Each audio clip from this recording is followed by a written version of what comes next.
and welcome back. So before I start on today's episode, I just want to take a little moment just to say thank you to every single one of you. Your support, your advice, and your willingness to help are all appreciated. The start of any new journey is always nerve-wracking, and this new adventure that I've decided to embark on has definitely been one that has pushed me out of my comfort zone a little bit. And so yeah, but your support is definitely making it an easy transition, so thank you so much. So as the title states, today I'm going to focus on different ways of coping with the lockdown. Although restrictions have eased off and we're no longer in total lockdown, the possibility of another one is there. So I just thought to myself, let me put out some of the discussions or some of the topics that I discuss with some of my clients with you guys. So just to put it out there. So what I do every week is I have one-to-one sessions with different community members covering different topics, and for this week, one that was popular was just different ways of just coping, like how do we deal with everything that's happening.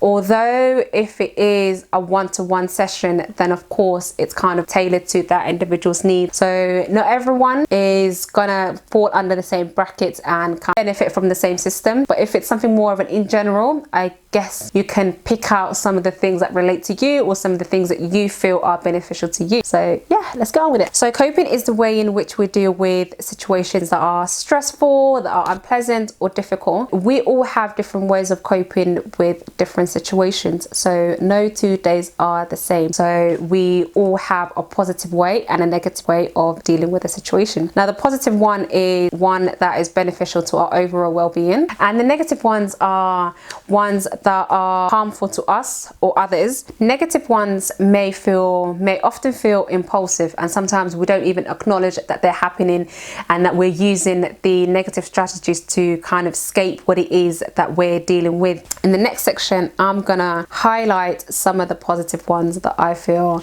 that we can all kind of participate in. So when it comes to coping, the first thing that you can do is to understand your emotions, right? And what I've done is, actually it was one of my very good friends who gave me this graph. I'm going to put it up now and I'll explain it from there.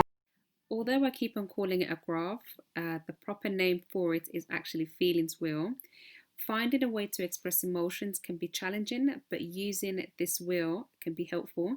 It has 6 of the main emotions that we experience as humans, and we can always use this wheel to better understand our own emotions in order to manage them. So if we were to look at fearful, is it because you're scared, anxious, insecure, weak, rejected, threatened? And it also gives you a further breakdown just to pinpoint what's causing you to feel fearful. And you could just use what's on the surroundings and then on the inner, and then kind of come back to the emotion that you're experiencing. The second one is to talk and to express your emotions to someone that you trust. Sometimes if we keep things bottled up in our minds, it kind of would get to us one way or another. But once we start expressing how we're feeling to, you know, those around us who we trust, they would often give you like a different perspective of dealing with what it is that you're dealing with.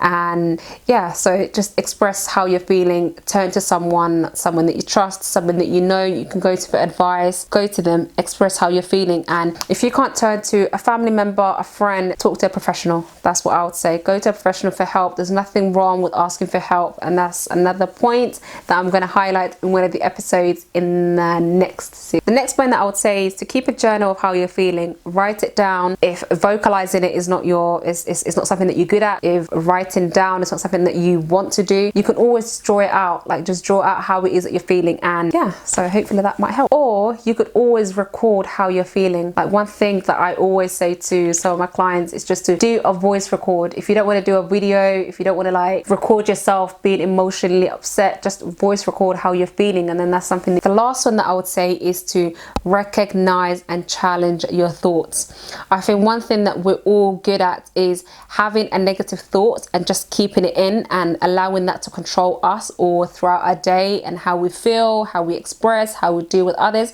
But what I would say is just to kind of acknowledge it and then challenge it. Challenge it in the sense of, what advice would you give to a friend if they were feeling how you're feeling? Like, what would you say to your friend? If your friend was to come up to you today and say, so and so, this is what I'm going through, what would you say? So you can approach that by writing down how you're feeling and then moving away 5 or 10 minutes, coming back, and what advice would you give to that? Kind of pretend like it's not you who wrote that. Maybe it sounds a bit crazy, but it works, honestly.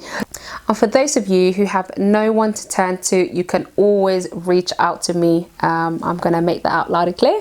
You could always reach out to me. Throughout the week, I take one day where I try my best to kind of help all those individuals who've come forward, who need help, whether it's through the mentoring or whether it's to cope, whether it's just general advice of what it is that they're going through. If you feel like you have no one to turn to, please reach out to me. More than happy to help. And if I can't help, I will seek advice somewhere else and then bring it back to you. So thank you so much. And yeah, that's it for today.